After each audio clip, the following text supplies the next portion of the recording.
Hello guys, Emmanuel from Geekception here, and hope you're doing awesome today. Now today I shall be showing you a showcase of the FoneMonitor software, something that makes you become like the FBI or CIA. I don't know, don't worry, you'll find out. Let's begin.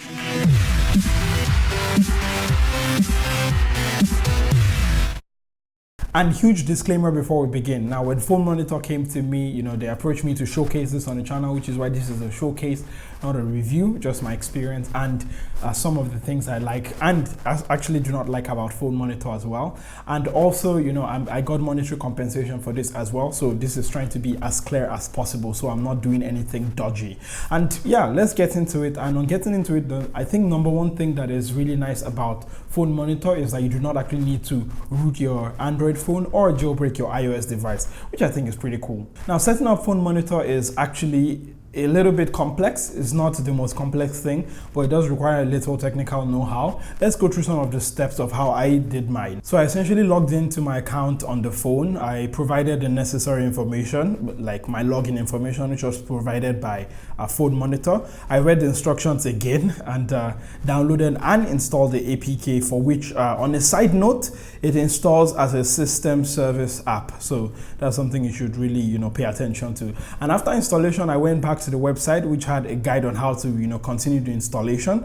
And on launching the FoneMonitor app on my Mi A2 here, and after going through the terms of service, I had to log into my account. And a quick side note, FoneMonitor really does say that you need legal access to the device, so have legal access, I guess. Now, on signing in, it prompted me to disable Play Protect, which is something I'll get back to at the end of this video, but it is actually required for FoneMonitor to work that you disable Play Protect. Now, next I have to turn on a bunch of options such as the accessibility and admin access for the FoneMonitor app, and you can actually choose or keep you can choose to keep or delete the app icon of a FoneMonitor here. I chose to keep it, and that's it. You are done with the device setup here. Now, moving on to the FoneMonitor website, and this is where all the magic happens. Now, there's a dashboard that shows you device information, recent calls, messages, last loan location, and phone activities. I've obviously blurred it out for my privacy.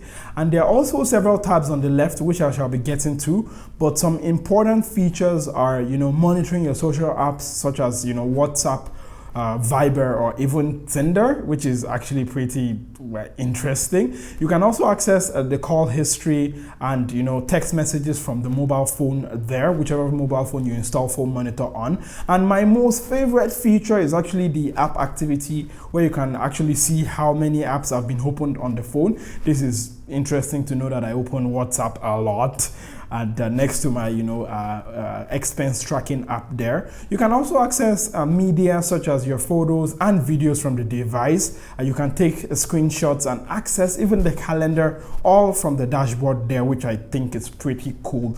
And there's also one feature which rings the CIA alarm bells in my head, which is keylogger and internet browser history there, which, yeah, as the name signifies, it's CIA, FBI stuff, I think, but this case you are actually paying for it. Now, what is the use case for this application? And for me, the way I used it was, this is the Mi A2 here. I use it to track my device in case I ever lose my device. My Geekception accounts and everything, my bank accounts and everything is on here. So I use it sort of as a backup to in case anything ever happens to my device, or I don't need to go to my device to actually access all of my data. I can just access it off-site. That is if I ever leave my phone. But some of the use cases that FoneMonitor lists on their website is for kid tracking and employee tracking. So this will probably be deployed, I said probably twice there, deployed in like a work environment, for example, where you want the employees. But it also leads to my second point that